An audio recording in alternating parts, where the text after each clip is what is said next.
ఇటీవతలు కదండి అటువైపు కనపడకుండా ఇటువైపు అండి. పర్లేదు, ఏం కాదులే. చెప్పండి, ఎవరిని ఇబ్బంది పెట్టా చెప్పండి. మీరు ఇప్పుడు అసలు అమ్మాయికి మీకు సంబంధం లేదంటే మీరు వేరే క్యాస్ట్, అమ్మాయి వేరే క్యాస్ట్. పెంచాను 3 సంవత్సరాలు నా దగ్గరే ఉందండి. నేనే పెంచాను. నా షాప్లో వర్క్ చేయడానికి వస్తే నేను అడాప్ట్ చేసుకున్నట్టుగా నేనే నా దగ్గర పెట్టుకొని అన్నీ నా దగ్గరే ఉంది. మంచి పద్ధతి అయిపోయింది. అంతా అయిపోయిన తర్వాత నేను ఆర్థికంగా చితికిపోయాను. ఇప్పుడు ఆర్థికంగా బలోపేతమైన ఒక ఆవిడ తగిలింది, వెళ్ళిపోయింది. ఇప్పుడు నన్ను ఏం చేయమంటారు చెప్పండి. అఘోరికి మీకు సంబంధం ఏంటి? మీరేనంటారు అసలు అఘోరికి కనెక్ట్ చేసిన అఘోరి నాకు ఇప్పుడు కాదండి, 5 నెలల క్రితం కనెక్ట్ అయింది. నాకు ఇప్పుడు నవంబర్లో పరిచయం అండి. నవంబర్లో పరిచయం అయిన తర్వాత నా ఆవిడకి నాకు ఎటువంటి సంబంధం లేదు. ఎప్పుడైతే ఇక్కడతో చిన్న ప్రాబ్లం వచ్చినప్పుడు మా ఇంటికి వచ్చి 4 రోజులు ఉంది. ఆ ఇష్యూ పోలీసు వాళ్ళకి నేను చెప్పుకున్నాను. చెప్పకుండా నేను చేయలేదు. అయిపోయిన తర్వాత నేను ఊరు వదిలిపెట్టి వెళ్ళిపోయాను. బతకడానికి తినడానికి నాకు జరగట్లేదు. నేను వెళ్ళిపోయాను ఊళ్ళోంచి వెళ్ళిపోయిన తర్వాత ఆ తర్వాత వీళ్ళు కరెక్ట్ చేసుకున్నారు. ఒక రోజు ఏదో నాకు ఫోన్ వస్తే నేను ఉండట్లేదమ్మా అంటే ఎవరో ఒకరు చెప్పంటే వాళ్ళ అన్నకి చెప్పాను, వాళ్ళ అన్నయ్య చెల్లి కరెక్ట్ అయ్యారు. నాకేం తెలియదు. మాట చెప్తే అయిపోయేది కదా. ఎందుకంటే చెప్పండి, నేను మీరు ఆలోచించండి ఎంత టార్చర్ పడుతున్నారో తెలుసా నన్ను. నిన్న రాత్రి 5గురు, ఇప్పుడు ఇంతమంది. నేను బయటకు వస్తే నేను ఎంతమందికి సమాధానం చెప్తాను? నేను బతకాలిగా సమాజంలో, నేను రేపు ఎక్కడో చోట బువ్వ కోసం బయటకు వెళ్ళాలిగా. ఇప్పుడు అసలు నాకు అసలు తినడానికి జరగని పరిస్థితి నాది.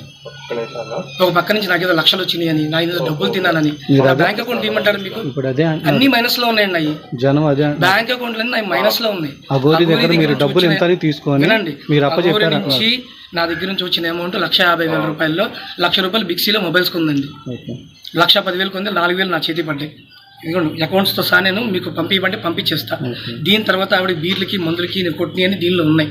ఆవిడ ఏ టైంలో కొట్టిన ఎన్నో నా మొబైల్ ఇస్తే మీకు పోలీసులే తీసిస్తారు. దీనిలో నాకు ఏ రూపాయి వచ్చిందో చెప్పండి. నా డబ్బులో ఇంకో 30,000-40,000 ఖర్చు అయింది. అన్నీ నెత్తిన పెట్టుకొని ఇప్పుడు పిల్లలు పోగొట్టుకొని నేను ఇప్పుడు రోడ్డు మీద నిలబడి నాకు ఎందుకు ఈ రచ్చమో చెప్పండి. రైట్, ఇది అఘోరితో ఉన్నటువంటి ఆ అమ్మాయి శ్రీవర్షిని అన్న విష్ణు చెప్తున్నమాట. 13 ఏళ్ల వరకు కూడా నేను 13 ఏళ్ళు తనని పెంచాను, అందుకు గాను పాపం అనుభవిస్తున్నానేమో. బహుశా నాకు అఘోరికి 5 ఏళ్ల క్రితమే పరిచయం ఉంది. అప్పటి నుంచి కూడా ఆ పరిచయం ఇటీవల ఇక్కడ కార్ రిపేర్ అని ఆగిన సందర్భంలో నేనే అఘోరిని శ్రీవర్షిని వాళ్ళ ఇంట్లో పరిచయం చేశాను. శ్రీవర్షిని వాళ్ళ ఇంట్లో ఉంది. ఆ తర్వాత అక్కడి నుంచి నేను వెళ్ళిపోయాను. కానీ శ్రీవర్షిని వాళ్ళ అన్న ఇద్దరు కూడా అఘోరిని అక్కడే ఉంచుకున్నారు. ఆ తర్వాత నుంచి వారిద్దరి మధ్య ఏం జరిగిందో తెలియదు. కానీ ఆ అఘోరి ట్రాప్లో పడిపోయి శ్రీవర్షిని వెళ్ళిపోయింది. ఇది విష్ణు చెప్తున్నమాట. ఒకసారి లైవ్లో మా ప్రతినిధి రాజేష్ అందుబాటులో, రాజేష్ దగ్గరికి వెళ్దాం. ఎస్ రాజేష్, సో పోలీసులు ఏం చెప్తున్నారు? అఘోరిని ట్రాప్ చేశారు. అఘోరి ట్రాప్లో ఇటు శ్రీవర్షిని పడిపోయింది. అఘోరి చేసే పూజలకి శ్రీవర్షి లొంగిపోయింది. ఇలా రకరకాలుగా వారి కుటుంబీకులు ఆరోపిస్తున్నారు. ఇప్పుడు విష్ణు కూడా అదే చెప్తున్నాడు. కానీ అఘోరి మాత్రం నాకు ఏం సంబంధం లేదు, నిజంగా అలా చేయాలనుకుంటే బహిరంగంగానే చేస్తాను, వర్షిని తనంతట తానే వచ్చింది అని చెప్పి ఆవిడ వర్షిని చెప్తోంది. ఫైనల్గా ఇక్కడ చాలా క్లియర్గా అర్థమవుతుంది ఏంటంటే ఆర్థిక లావాదేవీలు కూడా చాలా పెద్ద మొత్తంలో జరిగాయి. వాటిని ఆకర్షితులైనటువంటి వర్షిని తల్లిదండ్రులు కూడా అఘోరిని ఉంచుకున్నారు అక్కడ. ఫైనల్గా వర్షిని కూడా అందుకోసమే వెళ్ళిందా అనే ఒక అనుమానం కూడా వ్యక్తమవుతోంది. సో అప్డేట్స్ ఏంటి? సో ఒకసారి ఆర్టీవీ దగ్గర ఎక్స్క్లూజివ్గా విష్ణుకు సంబంధించి ఒక వీడియో ఉంది, అది చూద్దాం. దాని తర్వాత విష్ణు ఏం మాట్లాడాడు దాని తర్వాత నుంచి రాజేష్తో కంటిన్యూ అవుదాం.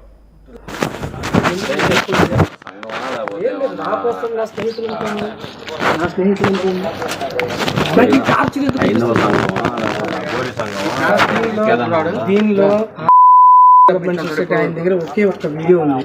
మీలో ఎవరైనా ఇన్ఫ్లుయెన్స్ ఉంటే ఆయనతో మాట్లాడి సంపాదించుకోండి. ఆయన నేను కాల్ చేస్తే ఇది ఒక ట్రాప్ అని చెప్పి ఫోన్ పెట్టేశాడు ఆయన. ఎందుకంటే ఇదే లేడీ గారు ఇదే అమ్మాయితో కలిసి రాజేష్ నాగ్యా గారిని రోడ్డు మీద పెట్టింది. అది మీకు తెలుసు, మీరు అందరూ ట్రోల్ చేశారు. ఆ టీవీలో కూడా వచ్చింది కదా, అది మీరే కదా వెళ్ళినప్పుడు తణుకులో. అంటే మీరు కదా, మీ టీవీ వాళ్ళు వెళ్ళారు ఆ రోజు.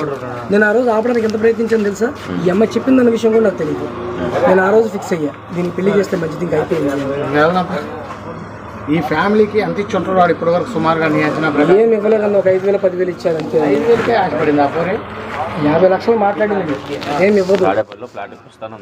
అదిగో ఇంత మాట్లాడింది కదా, నాకు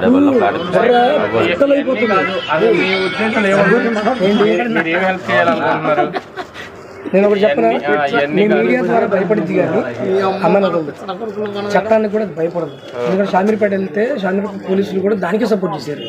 నేను కొట్టేలాగా వెళ్ళలేదు, దాని చుట్టూ లాగితే ఇలా తిప్పగలుగుతాను. నాకు దమ్ము విగ్గు కాదు అది, విగ్గు కూడా కాదు అది. ఏం లేదు, అబ్బాయి అంటే ఇష్టం, అమ్మాయి ఇష్టం. 2 రోజులు పక్కన ఉంటే నీ బొగ్గలు కొరికి దానిలో రక్తం వస్తుంది.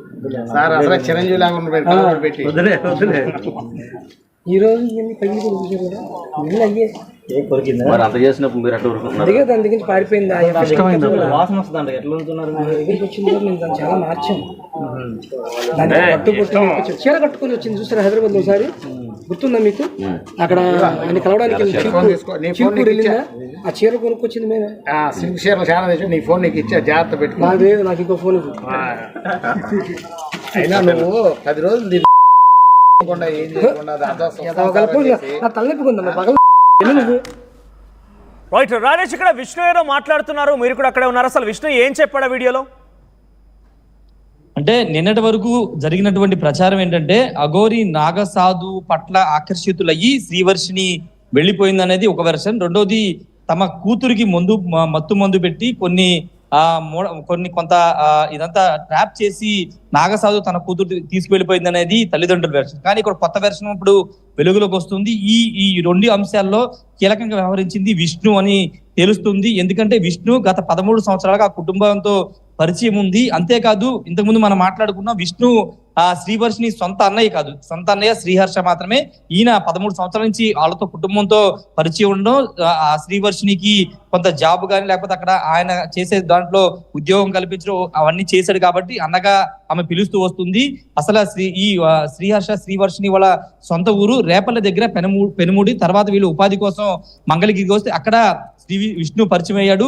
ఈ నేపథ్యంలోనే విష్ణు ఆ రోజు మంగళగిరిలో జనసేన పార్టీ కార్యాలయం వద్ద వచ్చి జాతీయ రహదారి మీద నాగసాధు హడావిడి చేసి బట్టలు తీసి హడావిడి చేస్తున్న సందర్భంలో విష్ణు నాగసాధుకు పరిచయం అవ్వడం, అదే సందర్భంలో శ్రీవర్షిని కూడా అక్కడ ఉండడంతో అక్కడ పోలీసులు ఒక మహిళ సాయంతో ఆమె మీద నాగసాధుకి వస్త్రాలు కప్పే ప్రయత్నంలో శ్రీవర్షిని నాగసాధుకు పరిచయం అయింది. అక్కడే విష్ణు కూడా నాగసాధుకు పరిచయం అయ్యాడు. ఈ నేపథ్యంలో ఆ కారు రిపేర్ అయిన సందర్భంలో విష్ణునే స్వయంగా నాగసాధుని శ్రీవర్షిని వాళ్ళ ఇంటికి తీసుకొచ్చాడు. అక్కడ పరిచయమైనటువంటి శ్రీవర్షిని అలా 2-3 రోజులు ఉన్నాడు. తర్వాత మళ్ళీ వారం తర్వాత మళ్ళీ ఆ ఇంటికి వచ్చాడు.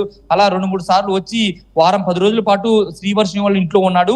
ఆ ఇంట్లో ఉన్న సందర్భంలో కూడా నాగసాధు భారీగా డబ్బులు ఖర్చు పెట్టాడు. దానికి ప్రధాన సూత్రధారి విష్ణు చేతుల మీదుగానే ఈ లావాదేవీలు జరిగాయి. అంతేకాదు శ్రీవర్షి వాళ్ళ తమ్ముడు శ్రీహర్ష అనే నాగసాధు ఏటీఎం కార్డు తీసుకువెళ్లి ఏటీఎం లో డబ్బులు 1,50,000, 30,000 ఇలా ప్రతి సందర్భంలో డబ్బులు కూడా డ్రా చేసుకుని వచ్చారు. అంతేకాదు నాగసాధు అక్కడ కుటుంబ సభ్యులకి శ్రీవర్షితో పాటు ఆ కుటుంబ సభ్యులకి కాస్ట్లీ ఫోన్ కొనుగోబెట్టాడు.